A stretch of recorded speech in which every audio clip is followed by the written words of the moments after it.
বন্ধুরে আমার একটু মনটা দিয়ে শুনবেন, 7টা পৃথিবী যদি তার গলার মধ্যে ঝুলিয়ে দেওয়া হয়, ওই মানুষটার কি অবস্থা হবে রে বন্ধু?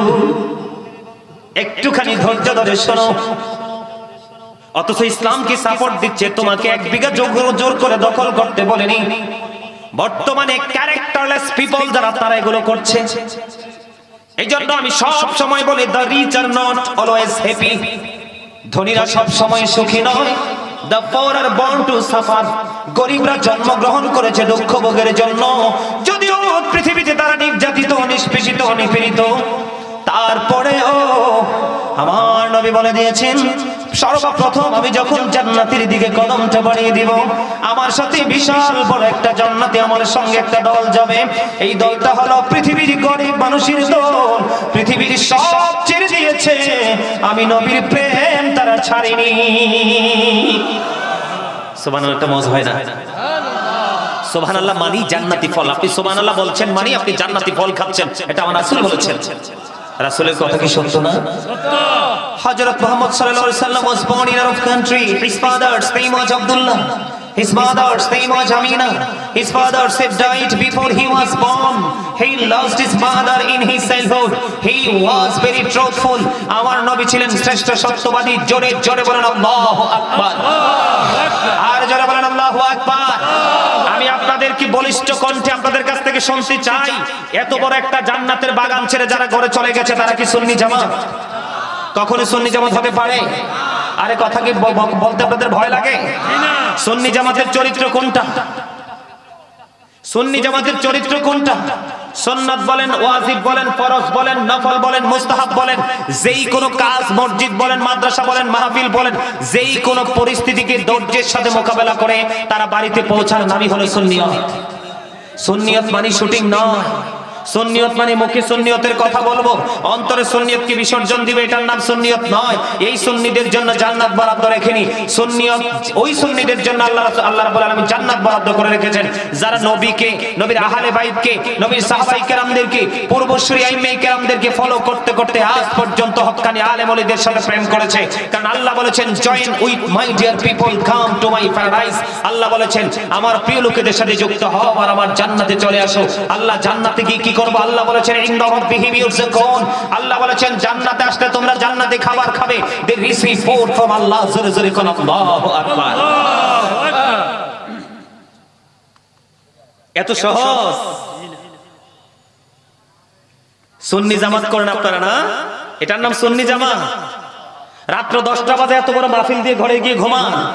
এত সহজ আল্লাহ পাওয়া, এত সস্তা। আর মিয়া কোন কোন পরিবারের এখনো ভাত খাওয়ার টাইমও হয় নাই।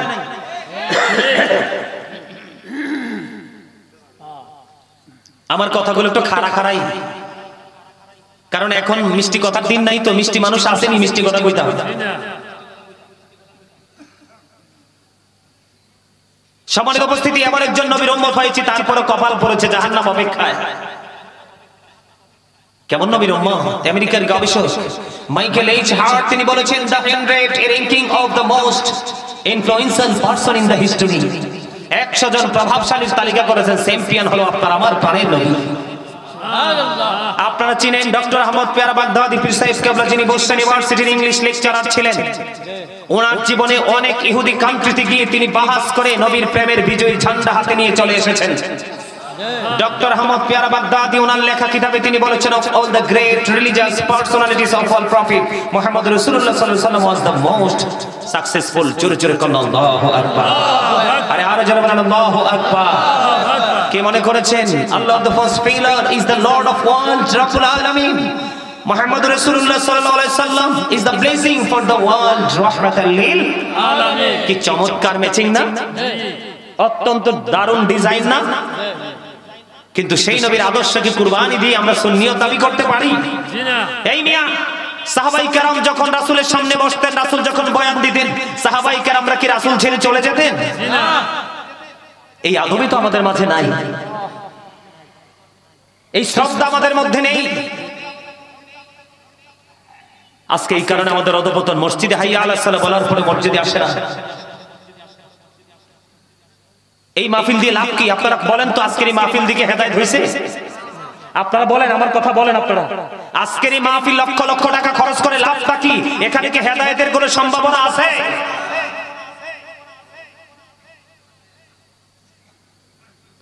এগুলো কি জানেন? এগুলো হলো সুন্নিয়তের আকাশে কালো মেঘ। এইভাবে সুন্নিয়তকে বেশি দিন টিকিয়ে রাখা সম্ভব না।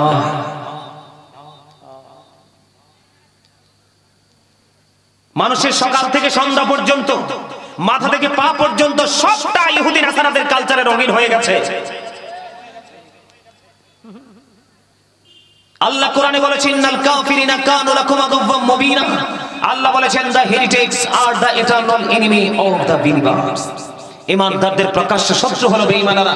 আমার দিকে তাকান, হিন্দু বলেন, খ্রিস্টান বলেন, বৌদ্ধ বলেন, ইহুদি বলেন, নাসারা বলেন, তাদের ধর্মের স্রষ্টা হলো শয়তান। কে? তাদের ধর্মটাকে ক্রিয়েট করেছে কে? শয়তান। শয়তান আমাদের কি বন্ধু না শত্রু? শয়তান is the eternal enemy of the believers. ঈমানদারদের প্রকাশ্য দুশমন হলো শয়তান। ইন্নাশ শাইতানা লাকুম আদুওয়ুন ফাত্তাখিযুহু আদুওয়া। তবে আপনারা যারা জান্নাতের বাগানে এসেছেন, আপনাদেরকে আমি খুশি করার জন্য বলছি না, ওয়াল্লাহি আল্লাহর কসম করে বলছি, আপনাদেরকে খুশি করার জন্য বলছি না, বাস্তবতা দিয়ে বলছি। আজকের যে পরিস্থিতি আমি দেখেছি, এই পরিস্থিতির মধ্যে আপনারা জান্নাতে বসা, জান্নাতের বাগানে বসে, এটা সবচেয়ে বড় যোদ্ধার পরিচয় দিয়েছেন আপনারা আজকে। আমি মনে করি আজকে আপনারা বিজয়ী, কারণ যারা চলে গেছে তারা শয়তানের ধোঁকায় পড়েছে। আর আল্লাহ মুমিনদের সম্পর্কে বলেছেন, ইন্না কাইদা শাইতানি কানা দাঈফা। আল্লাহ বলেছেন, শয়তান ডিসিপশন ইজ ভেরি উইক। শয়তানের ধোঁকা মুমিনের জন্য একেবারে দুর্বল। শয়তান মুমিনকে হাজার চেষ্টা করে ঘায়েল করতে পারে না। দাড়িপাকা মুরব্বী বাবাদেরকে বলছি, আপনারা যারা বসেছেন তাদের আপনাদের জন্যই জান্নাত বরাদ্দ। আল্লাহ নিজে কথা দিয়েছেন, দাড়িপাকা মুরব্বীদেরকে আমি আল্লাহ জাহান্নামে পোড়াইতে আমার শরম লাগে। যেই মুরব্বী সকাল তো সন্ধ্যা যুবক থেকে বৃদ্ধ হয়েছে, আমি আল্লাহর পাগল হই। আর এত যুবকের মধ্যে সব যুবক চলে গেল, তোমরা কিছু যুবক বসে আছো। তোমাদের জন্য সবচেয়ে বড় দারুণ গুড নিউজ হলো, তোমরা আজকে যুদ্ধে বিজয়ী। আজকের এই কেন্দ্রটা ছিল একটা পরীক্ষার কেন্দ্র এই এলাকার মানুষের জন্য, আমাদের জন্য কিছুই নয়। আমি কিন্তু প্রোগ্রামটা রাখতে চাইনি, একেবারে রাখতে চাইনি। মিজান ভাই, যিনি আমাকে আপনি কথা বলছেন না, জিজ্ঞেস করেন কি বলছি। আমি রাখতে চাইনি, আমি জানি তো এখানে আলোচনা চলবে না, এখানে চলবে শুটিং। ওমানে যিনি আছে মনির ভাই, মনির ভাই সাথে নিষেধ করছে। এটা আমাদের জন্য অত্যন্ত দুঃখ, অত্যন্ত লজ্জাজনক। মিজান ভাই বলেন তো, আজকের এই লাখ লাখ টাকা খরচ করে কি পাইছেন? আছে কিছু? সম্মানিত উপস্থিতি, এই দেখেন, যারা অত্যন্ত বিচক্ষণ তারা হৃদয়ের গভীর থেকে চিন্তা করে, ব্রেইনের অত্যন্ত তলদেশ থেকে তারা গবেষণা করতে করতে উপরের দিকে আসে।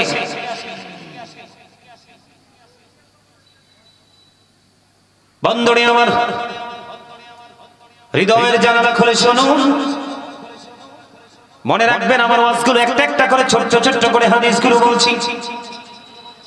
একজন 1 বিঘা জায়গা দখল করলো, 7টা পৃথিবী তার গলায় বন্ধ ঝুলে গেল।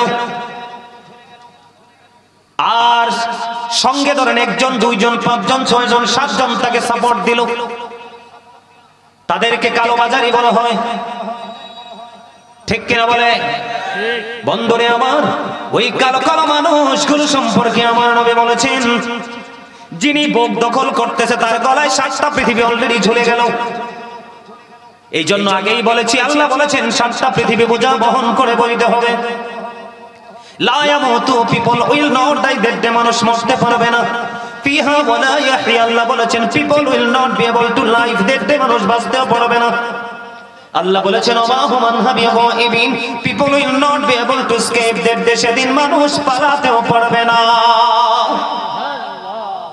আপনারা শুধু মনে রাখবেন, বলে হুজুর আপনি না ওই পাপী মানুষগুলো জালেমদের খাবার কি বরাদ্দ আছে বলবেন, এটা একটু মনে করবেন। আমি কিন্তু আজের এখনো পর্যন্ত মাঝামাঝিও যাইতে পারিনি, আমি আস্তে আস্তে আপনাদেরকে নিয়ে যাব। বিশেষ করে বলতে চেয়েছিলাম, যুবক তোমরা যারা এত হাজার হাজার যুবকের মধ্যে তোমরা বসে আছো, আল্লাহ রাব্বুল আলামিন আল্লাহর হাবিবকে বলে দিয়েছেন, হাবিব আপনি জানিয়ে দেন যেই যুবকগুলো যৌবন কালটাকে রং তামাশায় মাতায়নি, আমি আল্লাহর জিকির করেছি, আমি আল্লাহকে ভয় করেছে, সদা সর্বদা আমার শরণে ব্যস্ত ছিল, হাবিব আপনি জানিয়ে দেন কাল কিয়ামতের দিন আমার আরশের ছায়া ছাড়া আর কোনো কিছুই থাকবে না। কারণ আল্লাহ সূরা ইনফিতরের মধ্যে একবারে বন্ধ ইনশিওর করে দিয়েছেন। আল্লাহ বলেছেন, ইদাস সামাউ ফাতারাত ওয়া ইদাল কাওয়াকিবু ইনতাসারাত ওয়া ইদাল বিহারু ফুজ্জিরাত ওয়া ইদাল কুবুরু বু'সিরাত আলিমাত নাফসুম মা قدمت وأخرت। জোরে জোরে বলুন আল্লাহু আকবার। কিয়ামতের দিন কি হবে জানেন? মূল ভাষাটা আমি বলছি, আকাশটা ভেঙে চুরমার হয়ে যাবে, তারকাগুলো ঝরে ঝরে পড়বে, সমুদ্র উদ্বেলিত হয়ে যাবে রে, কবরটা তখনই বন্ধু ওপেন করে দেওয়া হবে। বন্ধু তোমার জীবনে কি করেছো আর কি করোনি সব তোমার চোখের সামনে থাকবে রে বন্ধু। পালাতেও পারবা না, মরতেও পারবা না, বাঁচতেও পারবা না। সেই ভয়ঙ্কর লগ্নে তোমার যুবক যারা, তোমাদের জন্য স্পেশাল নিয়ামত হলো যুবক। আল্লাহ রাব্বুল আলামিন বলে দিয়েছেন, তাদেরকে আমি সেই কঠিন বিপদের দিনে আমি আল্লাহর আরশের নিচে তাদেরকে জায়গা দিব। সুবহানাল্লাহ। কি দিবে? এটা কি সহজ বিষয়? এই দিক দিয়ে নবীজি কি বলেছেন হাদিস শরীফে? ওই সমস্ত যুবকদের জন্য আমার নবী বলেছেন, আল হাসান ওয়াল হুসাইন সাইয়্যিদা শাবাবি আহলিল জান্নাহ। আমার নবী বলেছেন, ইমাম Hasan and Hussain are the leader of younger people in Jannah. যুবকের দল, এই বড় ধর্মপুরের যুবকগুলোকে বলছি, এবং গোটা পৃথিবীর যে যে দেশ থেকে নবীর প্রেমিকেরা আজকে লাইভের মাধ্যমে আলোচনা শুনছো, সমস্ত যুবকগুলোকে আমি মেসেজটা দিতে চাই। আমার নবী বলে দিয়েছেন, ওই যুবকগুলোর রিসিপশনে দাঁড়িয়ে থাকবে ইমাম হাসান হুসাইন, দুই ভাই জান্নাতি লিডার হবে। জোরে জোরে কন্যা সুবহানাল্লাহ, আর জোরে সুবহানাল্লাহ। বন্ধুরে আমার, এবার আমি আপনাদেরকে নিয়ে চলে যাব অন্য জায়গায়। চুর করে দখল না করে যদি আপনাদেরকে সিস্টেম শিখিয়ে দেওয়া হয়েছে, যেমন ধরেন একজন অনেক বড় লোক আর একজন একেবারে গরিব দুস্থ, ধরেন আমি বোঝানোর জন্য বলছি, জায়গাটা হলো 5 ঘন্টা। কয় ঘন্টা? এর মধ্যে আধা ঘন্টা জায়গা ধরেন গরিবের কার, আর 4.5 ঘন্টা জায়গা হলো শিল্পপতি বড় লোকের। কি চমৎকার ইসলাম ধর্ম রে! ইন্না দীনা ইনদাল্লাহিল ইসলাম। Islam is not only a religion but also complete code of life. পরিপূর্ণ পূর্ণাঙ্গ জীবন ব্যবস্থা ইসলামের মধ্যে রয়েছে, তার কারণ ইসলামটাই হলো আল্লাহর মনোনীত ধর্ম। আর জোরে বলেন না সুবহানাল্লাহ। আমি কিছুক্ষণের মধ্যে শেষ করে দিব, আপনারা বিরক্ত হবেন না। বন্ধুরে আমার, আমাদেরকে শিখিয়ে দেওয়া হয়েছে, তুমি তো অনেক ধনী, তুমি যখন 10 তলা 20 তলা বাড়ি বানাবা, তোমার পাশেই কিন্তু একজন মিসকিন দুস্থ মানুষ বসবাস করে, তার জায়গার এরিয়া মাত্র আধা ঘন্টা। কয় শতক? শতক বুঝেন না? কয় শতক? 1 ঘন্টা। 8 শতক 1 ঘন্টা এদিকে। এদিকে আমাদের এদিকে 2 শতক।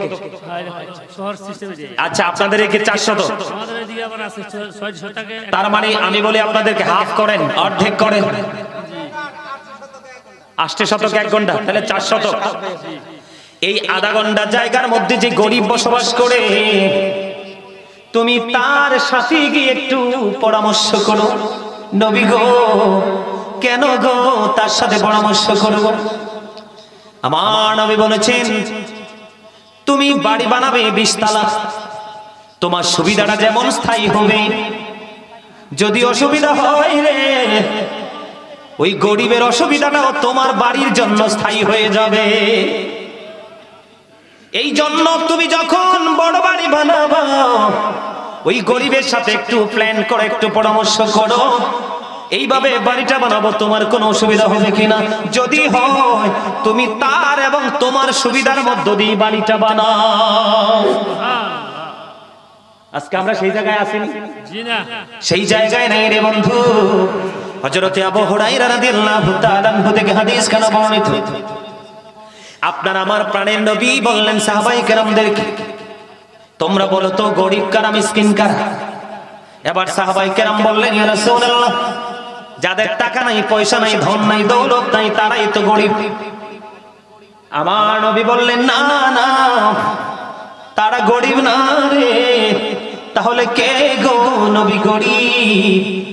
আমার নবী বললেন, ওরা হলো প্রকৃত গরিব, ওরা হলো প্রকৃত মিসকিন। কে গো নবী? ওরা হলো দুনিয়া থেকে অনেক নামাজ, রোজা, হজ, যাকাত, দান, সদকার সওয়াব নিয়ে আসবে, কিন্তু পৃথিবীতে এত অন্যায় তারা করেছে। যেমন ধরেন একজনের বদনাম করেছে, সমাজের মধ্যে দুই পরিবারে ঝগড়া হয় না, এক কাপ চা খেয়ে এক কাপ ঘোষ 500 টাকা 1000 টাকা নিয়ে এই জনের বাড়ির আঙ্গিনা আরেকজনকে ভাগ করে দিছে। আবার যিনি অন্যায় করেনি তারপর অন্যায়ের বোঝা বইছে, ইনি প্রতিবাদ করার পরে ওনার গালে একটা জোরে থাপ্পড় বসিয়ে দিয়েছে এবং সাথে সাথে তাকে গালিও দিয়েছে। এরকম আছে না নাই? আবার জোর করে তার মাঠ থেকে সোনালী ফসল বা গাছ বা ফল টনি চুরি করে কেটে নিয়ে এসেছে। আছে না নাই? আমার নবী বলেছেন তারা অনেক নেক আমল নিয়ে যাবে রে, যাওয়ার পরে যাকে চট দিয়েছে তাকে নেক দিয়ে ঋণ পরিশোধ করতে হবে, যাকে বকা দিয়েছে তাকে নেক দিয়ে পরিশোধ করতে হবে। ওই যে একটু আগে বলেছে একটা ডালার হক যদি পাও না হো, এটা বর্তমানে বাংলাদেশের জন্য একেবারে নাথিং একটা হক। আল্লাহর হাবিব বলেছেন এটাকে ছোট মনে করো না, কারণ এই হক যদি কেউ পাও না থাকে তাহলে তোমাকে জাহান্নামে যেতে হবে। নাউজুবিল্লাহ, জোরে জোরে বলেন না। বন্ধু এমনি করে করে কাউকে চট দিয়েছে, এমনি করে করে আপনারা বুঝে নেবেন বাকিটা। একটা একটা করে বন্ধু নেকগুলো সবগুলো দিয়ে দিল, তার আমল নামায় আর কিছু নাই, কিন্তু এখনো পাওনাদার বাকি রয়ে গেছে। হুজুর কি করব গো? আমার নবী বলে দিয়েছে উম্মত এখনো সময় আছে, তোমরা সাবধান হয়ে যাও। যার হক তুমি চুরি করে এনেছো তারটা ফেরত দিয়ে দাও, ডাকাতি করে এনেছো তারটা ফেরত দিয়ে দাও, বন্ধু জোর করে এনেছো তাকে দখল ছেড়ে দাও। কারণ হলো তোমার এখনো পাওনা বাকি আছে, কিন্তু নেক নাই। কি নাই? এখনো কিন্তু তোমার নেক আমল নাই, নেক আমল সব শেষ হয়ে গেছে। এখন ফয়সালা হবে কেমন? আমার নবী জানিয়ে দিয়েছেন ফয়সালা হবে এমন রে, তোমার কাছে নেক নাই তো কি হয়েছে, যাকে তুমি দিতে হবে তার কাছ থেকে ওই পরিমাণ পাপ নিয়ে আসো। আমার নবী বলেছেন এর চেয়ে বড় গরিব আর তো কেউ হতে পারে না। জোরে জোরে বলুন না নাউজুবিল্লাহ, আর জোরে বলেন নাউজুবিল্লাহ। আপনাদের সমাজে সব মানুষ মনে হয় জান্নাতের টিকিট পেয়ে গেছে। কি মিজান ভাই? জি না, আরে পাইছে, জি না, জান্নাতের টিকিটও পাইছে, আবার ঘরের দরজাটাও অনেক শক্ত। আজরাইল আসতে পারবে না। আজরাইল আসলে 20 লাখ টাকার চেক দিয়ে দিবি। আজরাইল টাইমটা একটু বাড়াও না। আজরাইল বলবে চর চিনো চর, just time, no complain, no argument. ঠিক কি না বলো? কি মনে করছে? কাগজি কাট কাড়ি ঘুড়ি বানাकर उड़ाता है आसमान में, घुड़ी बेचारा क्या करेगा रोशी मुलाकात में। আজরাইল কয় এইটা, আর আল্লাহ কি কয়? যখন তোমার কেউ ছিল না তখন ছিলাম আমি, এখন তোমার সব হয়েছে পর হয়েছি আমি, যখন তোমার কেউ রবে না রব শুধু আমি, আমার কাছে আসতে হবে মনে রেখো তুমি। তোরা চাসনে কিছু, তোরা চাসনে কিছু কারো কাছে খোদার মদদ ছাড়া, অন্যের উপর ভরসা ছেড়ে নিজের পায়ে দাঁড়া। কুড়ি মানুষ যারা বুঝে গেছেন বন্ধুরে আমার, এই দেহটা হলো কাগজের গুড়ির মতো, আত্মাটা হইল রশির মতো, নাটাই হলো আজরাইল, আর মালিক হলো আপনার আমার মাওলা। ঠিক না? পাওয়ার তো দেখান, পাওয়ারটা যে কোথায় সীমাবদ্ধ এটাই তো আমরা জানি না। আরো জোরে, আপনাদের সমাজে গোশ খাইয়া বিচার করেনি? অমর খোদা মইন কি আর মন ও আজকে হল মন আমি থুইয়া চললে যাবো, চললেই যাইতা আমরা শুনতে চাই।